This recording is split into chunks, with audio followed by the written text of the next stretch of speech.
Okay, good afternoon, good evening, wherever you're listening to this to. This is episode 3 of Sport Talk at Townsend. We've got lots to get through today, so we're going to push on relatively quickly. But just to let you know, we are now on YouTube, so we're in the 3 episodes that we've done, we've advanced it quite quickly. The feedback's been really good, and we've advanced it quite quickly now so that we're now on YouTube. So it'd be really good for you to share the school YouTube account with everyone. There's a poster on there now, which was kindly designed by one of our site team, and it's now going from strength to strength. So we're really pleased with how it's going. So once again, I'm joined by George. Hello. And I've also got another special guest. So this is our first special guest of the podcast, and we've got Luke with us today. Yeah. So Luke's with us today. He's going to cover a couple of things we're going to talk about. We've got different things to talk about today. We've had some real good success internationally with the England Women's World Rugby team becoming world champions. And Team Europe have also retained and won the Ryder Cup in America, which is no mean feat. So, but like we always do, we're going to start with our results roundup from the Premier League this week. So, Brentford beat Mr. Timpson's Man United 3-1. Yay. George was quite happy with that one. Chelsea lost at home to Brighton 3-1.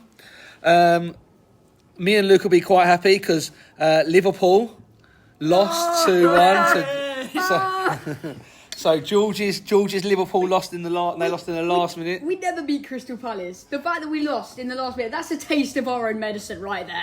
Exactly, after the season they've been having. Leeds drew 2-2 with Bournemouth. Manchester City thumps Burnley 5-1. Sunderland won 1-0 at Forest with Ange Postecoglou still not be able to get his first result, has he there? Spurs and Wolves played out an interesting 1-1 draw at the Tottenham Hotspur Stadium. That's Wolves' first point of the season. Yeah, Wolves' first point of the season. Thanks, George, for pointing that out. You're welcome. And then we had Aston Villa picking up their first win. They beat Fulham 3-1. Well done, Aston Villa. And a result that'll pain me and Luke as Spurs fans, with Arsenal scoring in the last minute to get all 3 points at Newcastle. And then we actually had a game last night, a Monday night game last night, where Everton at their new stadium, they picked up a 1-1 draw against West Ham, who have recently got a new manager. So let's just pick up a couple of talking points from there. So, George, what do you reckon about West Ham and their new manager? Espirito Santo, they've got him in from Forest. I think he's going to do quite well. Graham Potter was absolutely useless, to be honest. I mean, he could get West Ham probably mid-table. I don't think they'll get back into the Conference League when they won it a few years ago. I think they could do quite well in the league, but I don't think they'll be really good. Yeah, I think we've been speaking about Graham Potter for the last couple of weeks, haven't we, on the podcast? And we felt like he was a little bit on borrowed time. It seemed like the players were really struggling under him and he couldn't get his message across. And it felt like he was on his last straw, and he really was, and now he's gone. Yeah, and now he's gone. So the way it was done was really quickly. So we were notified of his departure from the club on Saturday morning, and I think within probably about 2 hours, wasn't it? I think yeah. 2 hours that Nuno Espirito Santo got given the job at West Ham. So he's got a tough job on his hands there. Yep. And we'll watch this space to see how we go. But I think a point away at Everton last night, I think, is quite a good report. That's a good first result. A point in your first game. Away at that new Everton stadium, that's I don't know. Yeah, it's pretty impressive, isn't it? Yeah. It's pretty impressive, but it takes a while to get used to a new stadium, new surroundings, and but Everton seem to have coped quite well with that at the moment. Yeah, they're doing really well. Yeah, exactly. Yeah, so let's bring down the tone then, George. Shall we talk about Liverpool's defeat? So talk us through how it went, George. I don't want to talk about it. He doesn't want to talk about it. Oh well, we've got to. Yeah, it's tough. Really hard. We never beat Crystal Palace. We let them have the Community Shield, I'll give you that. But, yeah, first loss of the season. to be fair, we were never going to go invincible in the league. We had to lose at some point, and we've done it within the first few games. But we go again in the Champions League against Galatasaray tonight. And we'll talk about the Champions League games that are coming up towards the back end of it. But yeah, Liverpool, it was 92nd minute, or 97th minute, I should say. Eddie Nketiah, great finisher, I must say. Former Arsenal player. The fact that he's a former Arsenal player must hurt me, and I'm sure it hurts both of you because being Spurs fans. Yeah, it certainly does. And then, so Spurs got a 1-1 draw at Wolves. I was actually at the game on Saturday. You were there? I was there, yeah. I was there on Saturday. So it was a good first half. Did you go, Luke? No, I'm going to the Newcastle one, hopefully. Okay, in a few weeks' time. Against on the 11th of Feb. Yeah, okay, so that's a couple of months' time.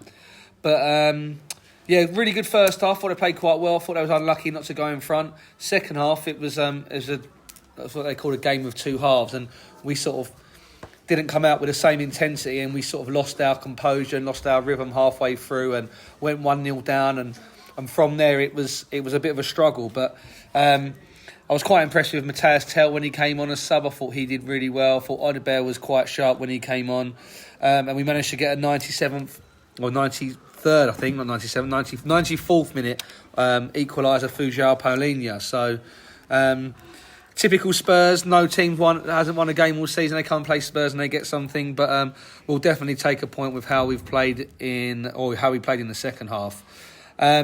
We have to start talking about, I think, Mr. Timpson's Manchester United. What do you think? 2-1 after 26 minutes. That's good. I turned the game on, honestly, putting the game on, just thinking it was still going to be 0-0, had a mismatch.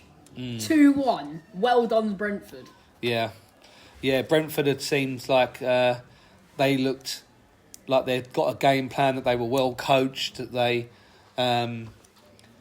really knew how to get at that sort of static back line, didn't they? That back three who didn't really have much pace, and they really looked like they were real drilled and well coached, whereas Manchester United keep playing this same system over and over again. What I did think was funny was the 3-4-3 bus in Manchester. On the side of it, it's only the 3-4-3 that works here in Manchester. I see that one. That's quite an interesting way of getting a message across, really, by actually going on a 3-4-3 bus. Domino's did something similar a few years ago. They said, "We are now hiring, but not you, Ten Hag." Yeah, some of the companies do like to jump on the bandwagon and try and raise the profile of their companies, don't they? Yeah. Let's have a look at one more game then, shall we? So, a bit of a shock where Chelsea were 1-0 up at half time, end up losing 3-1 at home to Brighton. Chelsea keep stealing all of Brighton's players. I'm going to say that. You steal all your players. They've taken all their players. Then they lose to the team that they're trying to get their signings from. I reckon they could win a few games if they keep signing Brighton players. Get a few in the window. Another time, they got João Pedro, they got Cucurella, they got Graham Potter from Brighton, actually. Caicedo. I'm now honestly a bit happy that he didn't join Liverpool with the way he started. But he's been doing really well at Chelsea now. He starts regularly, he's doing quite well. Yeah, so, yeah, early days still in the season, but if we have a quick look at the league table, Liverpool's 5-point advantage at the top is now all of a sudden down to 2 points. Oh no. And Spurs are in fourth place. Crystal Palace, I think if I'm not mistaken, I think they've gone 18 games without defeat now. 18 games? Going back to last season, so that's pretty... Still unbeaten. And they're still unbeaten, yeah, so it's still unbeaten, unfortunately. Yeah, it's still unbeaten, obviously beating your Liverpool team, George, so it's something where we'll watch this space, really, because I think if Almiron does lose his job at Manchester United, there's going to be some manager called Oliver Glasner that could be on his way there. I'm so happy we didn't get Amorim at Liverpool. I don't think West Ham are glad they didn't get him there either. Yeah, he looks like he's a bit stuck in his ways at the moment, and he's struggling a little bit. And if we look down the bottom of the table, Wolves propping the table up on just a single point. West Ham down there on 4 points, and Burnley, who've had a couple of heavy away defeats, they're also down there on 4 points as well.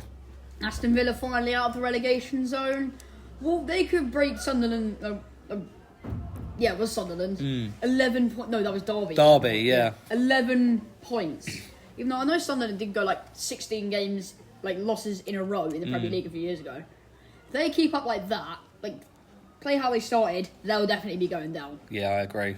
It's still very early days though, and we've got one more set of fixtures just before the international break, and we'll. No. Yeah, I know, another international break. What are we going to do on the podcast for the international break? We'll have to talk more about St Albans, won't we, George? What do you think? Yeah. Yeah. So make some space for Boreham Wood as well. As Luke, as you'll find out, Luke's a fan of Boreham Wood, and he follows those. So we'll hear a little bit about that a little bit later on. So while we are on the subject of St Albans, and we mentioned them, George, want to give us a roundup of what happened at the weekend? Honestly, probably the most boring game I've ever watched. Only got from a penalty in about the 10th minute. Apart from that, it was just pass it on one side, pass it to the other. Bang, bang, bang, bang, bang, bang, bang, bang. Just passing the entire game. I think I made more laps of the running track, like the quarter of the running track we had in our stand, than there were exciting moments in that game.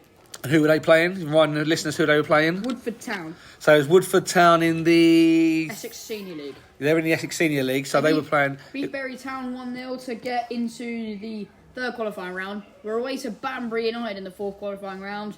They're not Isthmian League. I think they're Southern or Northern Conference or something, which is also the same. They're also Step 3, which is Division 7. I'm very scared. Yeah. So obviously we're talking about the FA Cup here. So we're coming towards the final echelons of the qualifying for the FA Cup first round. The first round takes place, I think, the first week. October. Is that what it is? Yeah. So the 11th of October, I think it's the last qualifying round. I think the first round proper is usually the first weekend in November. So St Albans are really looking forward to getting there. And obviously, we need to replicate our win against Forest Green that we got in 2021. Possibly the best night in our club history. But that was before I started supporting St Albans. I started supporting St Albans at the start of year 7, I believe. We did 11th in the National League South. Little did I know that was the season I'm going to come to cherish now with the current situation that we're in.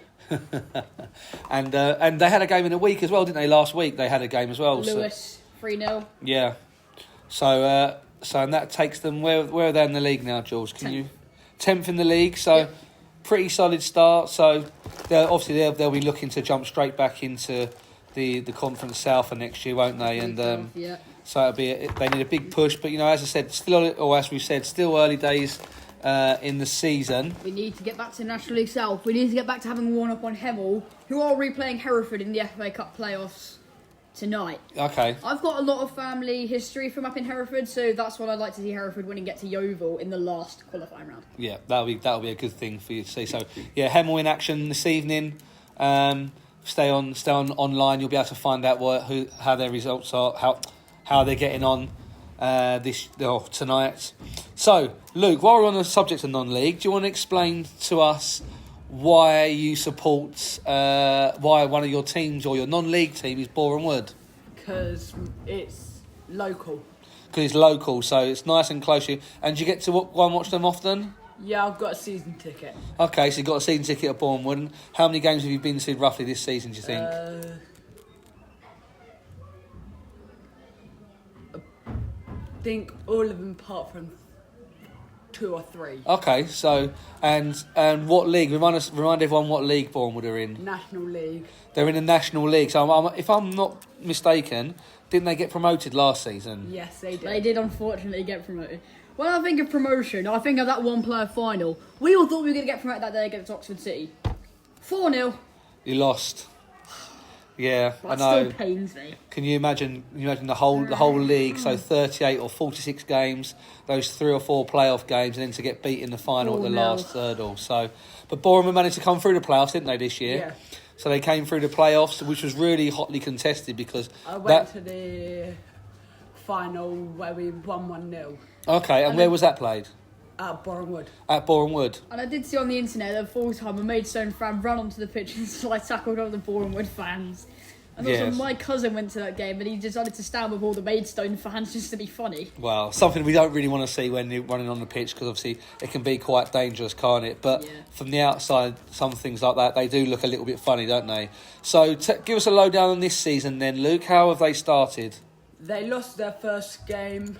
We've drawn 3 and won the rest. And Okay. we're sitting 3rd place. Okay, so 3rd place in the National League, which is a really good start for Bournemouth. Obviously, you know, if you get through the madness of the National League, you can get yourself up into league football, into League Two.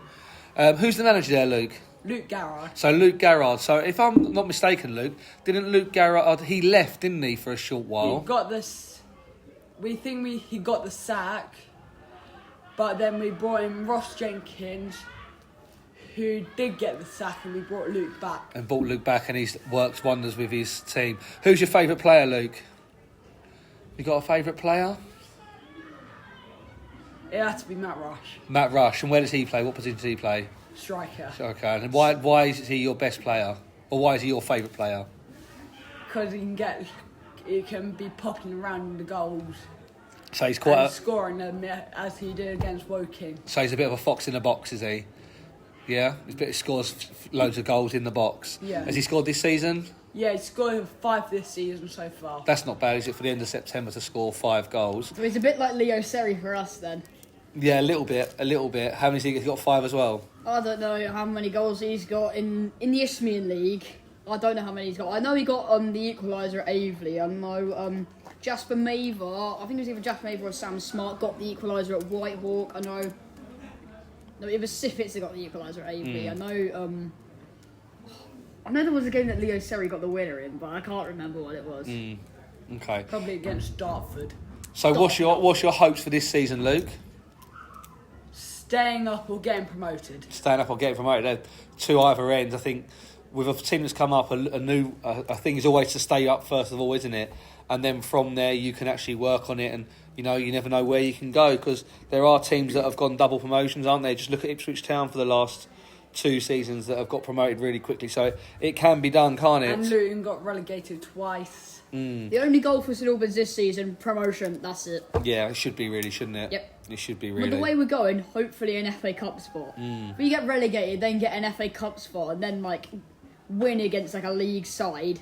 That's always, since I started supporting St Albans, that's probably been one of the dreams I've had, aside from promotion and all that. Yeah, absolutely. I just want to see us beat a big league team and write our names in FA Cup history, like we did against Forest Green a few years ago. And Bournemouth did that against Bournemouth, where we beat them 1-0. I was at that game, and in round 2, we beat St Albans 4-0. Did you have to mention that? I hate you. I hate you. So there's lots of things there, and you can tell. I'm sure the listeners can tell, the rivalry that exists between Bournemouth and St Albans, as the towns are not too far away. Okay, let's just have we'll go back. We'll talk about a couple of things that have been really interesting on the international stage. So the England ladies, the women's team, they won the Rugby World Cup at the weekend. So they beat Canada 33-13. It got a bit worrying at the start, because actually Canada scored the first try and they went up. But it does always help when you've got the world number one, the best player in the world, playing for you in Ellie Kidden. Sorry. So the tries were scored by, she got 1, Amy Coquelin got 1, Alex Matthews got 2. And Abby Ward got 1, so it's a really convincing win for the England ladies, with Zoe Harrison converting 4 of those to get those extra points. So 82,000 at Twickenham, which was the highest ever attendance for a women's rugby match. What do you think, guys, about what it could do for women's rugby moving forwards? I think it could do the same as what women's football had when England won the Euros in 2022. I think it'll have a big impact on girls, not only just in this school, but hopefully all across the country. Yeah, absolutely. I think women's sport, as we mentioned a couple of times, is definitely on the rise, and with the success of the Lionesses and now the Red Roses they're called, winning the Rugby World Cup, it's really something that should be celebrated.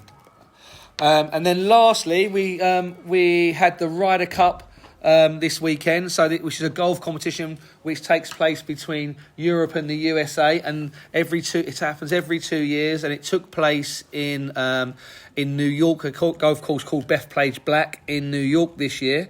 And Europe don't really win too many away Ryder Cups, but this year they've won it. They came out on win. They won 15-13 in the end, with an amazing comeback by the USA on the final day, and it did get a little bit nerve-wracking towards the end of it, but Shane Lowry with the winning putt to retain it, and then Tyrrell Hatton getting the all-important half point to win the cup. And it's one of those events that happens every 2 years, and for non-golf fans, they really get into it as well. One of the big talking points was the behaviour of the American fans. Now, we all know about golf and we know the etiquette, but some of them overstep the mark. What do you think about spectators doing the wrong things at games? You can't do that in golf. Golf is a game where you need a lot of concentration. If you're saying bad things about the players, that's not something you can do, especially in a sport like golf where you need to be quiet. Save that for like football or something where that's where it's supposed to happen.